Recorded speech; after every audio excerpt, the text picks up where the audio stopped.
Bonjour à tous et à toutes. Dans cette nouvelle vidéo, j'aimerais vous parler un peu de l'histoire de la frivolité. Alors la frivolité est une dentelle un peu particulière. Contrairement à la dentelle à l'aiguille et au fuseau, la frivolité n'est pas reconnue comme une dentelle dite vraie. Je vais vous expliquer pourquoi. Donc il faut savoir déjà que la dentelle de frivolité n'est pas une dentelle européenne, elle est également appelée dentelle orientale. Donc la frivolité a vu donc ses sources non pas en Europe, mais en Orient antique, qui est très exactement en Égypte. Donc les premières traces de frivolité ont été retrouvées par les archéologues dans les pyramides égyptiennes, et on a pu s'apercevoir que les ouvrages étaient déjà très complexes, la méthode était très avancée, les techniques utilisées étaient très développées, et permettaient à habiller donc les maîtres et les seigneurs égyptiens. Et c'était en général les esclaves qui pratiquaient la méthode, donc pour agrémenter les vêtements des Égyptiens. Par la suite, la pratique s'est étendue et a été ramenée via l'Orient en Europe. Ça a été très apprécié en Europe, et ce sont les marins néerlandais notamment qui ont ramené la technique en Europe. Ils ont ramené à leurs femmes des objets en dentelle de frivolité, et eux-mêmes avaient appris la technique parce que ça n'a pas été très compliqué pour eux, car la frivolité ressemble beaucoup à des nœuds marins. Donc ils ont rapidement compris la méthode et ils l'ont enseigné à leurs femmes qui après ont réalisé des objets et qui ont enseigné la méthode autour d'elles. Au XIVe siècle, on retrouve la pratique de la frivolité dans toute l'Europe, notamment en Angleterre, en Italie, en Allemagne, en Russie et également en France. Au début, la technique n'avait pas vraiment de nom, on appelait ça faire des nœuds. Donc on disait on va faire des nœuds. Puis petit à petit, le nom de frivolité s'est étendu dans toute l'Europe.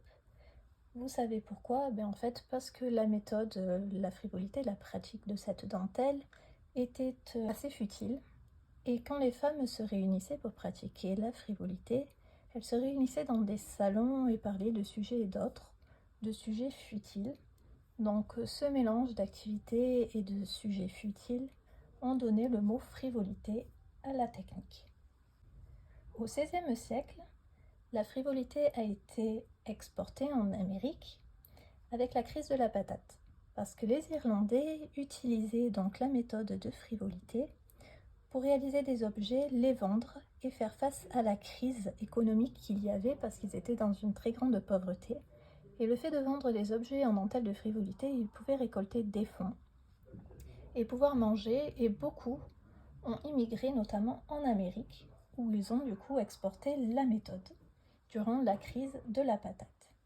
Au XVIIe et au XVIIIe siècle, la pratique a fait partie prenante de l'éducation de la jeune fille noble.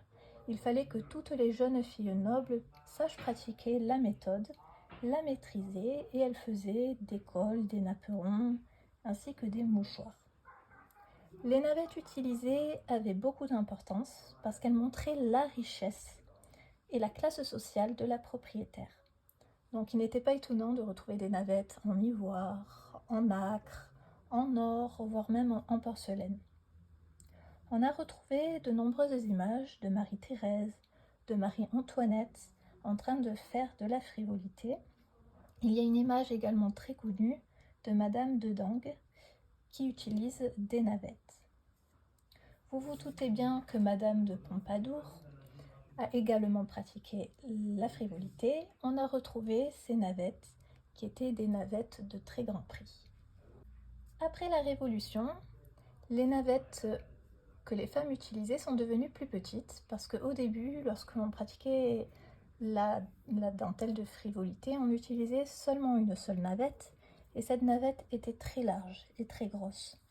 Après la Révolution, les navettes sont devenues plus petites, plus légères pour réaliser donc les objets en dentelle de frivolité. Au XIXe siècle, il n'existait alors qu'un seul nœud pour travailler la frivolité, c'était le nœud en verre. Et c'est pour ça qu'en 1826, l'impératrice Joséphine a inventé le picot, dit picot Joséphine. Elle l'a inventé car à ce moment-là, il n'existait qu'un seul nœud. Et c'est pour ça que le picot Joséphine ne se réalise qu'avec un seul nœud, le nœud envers normalement. En 1845 a apparu pour la première fois le double nœud. Donc on a commencé à jouer avec le nœud endroit et le nœud envers et à réaliser des motifs légèrement plus complexes. En 1851, la technique de frivolité a pris beaucoup d'ampleur et en France, pour la première fois, est né un livre, un ouvrage qui s'appelait Le Guide Sajou, donc le guide de la frivolité. Ce fut le premier écrit qui permettait d'enseigner la technique en soi. En 1866, les journaux de mode allemands ont organisé de multiples concours et les modèles utilisés étaient très complexes, demandaient beaucoup de maîtrise de technique, du temps, de la patience et bien sûr, il y avait à la fin un prix qui était décerné à l'ouvrage dont le plus beau et dont la technique était la mieux maîtrisée. À la Première Guerre mondiale, la technique s'est perdue, les préoccupations étaient ailleurs, mais par contre, en Amérique, la technique s'est développée entre 1930 et 1950. Elle est largement revenue en France en 1970, mais seulement dans un cercle de fans, un cercle restreint, qui ne s'est pas vraiment développé. Au XXe siècle, nous voyons un peu plus de pratique de la dentelle de frivolité. Elle s'est encore plus développée au XXIe siècle, mais reste quand même une transmission au sein des familles. En Europe, on ne retrouve pas d'école à proprement parler pour apprendre la pratique de la dentelle de frivolité. Donc, comme je vous l'ai dit au début, contrairement à la dentelle à l'aiguille et au fuseau, la frivolité n'est pas reconnue comme une dentelle dite vraie. Pourquoi ? Parce qu'elle ne voit pas ses sources directement en Europe et notamment en Italie, d'où sortent toutes les dentelles nobles. Et aujourd'hui, elle n'est pas reconnue par l'Organisation internationale de la dentelle au fuseau et à l'aiguille, et elle est également exclue des concours qu'il existe. Aujourd'hui, la dentelle de frivolité, on peut la retrouver en Italie, au Royaume-Uni, en Pologne, en Allemagne, en Russie, au Japon, aux USA et également en Turquie. Il faut savoir qu'il existe plusieurs méthodes de pratique de la dentelle de frivolité. Nous avons la dentelle à la navette. C'est ce petit instrument qui ressemble à un bateau. C'est la méthode que je pratique le plus. En Turquie, on appelle ça le mekik oya. C'est une méthode de frivolité à la navette. Nous avons la frivolité à l'aiguille. Il existe plusieurs tailles d'aiguilles pour pouvoir pratiquer cette méthode-là. Elle est très pratiquée en Russie et permet de réaliser des motifs uniques qu'il ne sera pas possible de fabriquer à la navette ou au crochet. Il existe également la frivolité au crochet. Donc voilà à quoi ressemble le crochet. C'est un crochet très long et c'est une technique qui est née en fait au Japon et qui a été conçue par Takashima.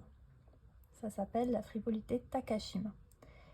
Ça ressemble très fortement à la frivolité à l'aiguille.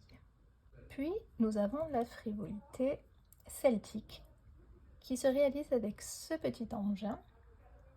C'est une méthode de frivolité qui est née en Irlande et en Écosse et qui permet de réaliser des motifs traditionnels assez complexes, où il y a plusieurs surcouches de dentelle de frivolité et qui, comme en Turquie, permettent de représenter des motifs ayant des significations mystiques.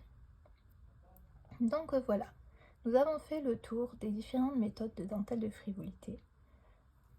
De base, on crée donc des cols, des manchettes, de gros ouvrages, mais de plus en plus, on peut créer des bijoux et des montages de bijoux. Donc voilà, c'était pour faire avec vous un peu le tour de l'histoire de la dentelle de frivolité. dentelle qui n'est pas classée dans les dentelles dites vraies et qui s'appelle également la dentelle orientale. Merci à tous.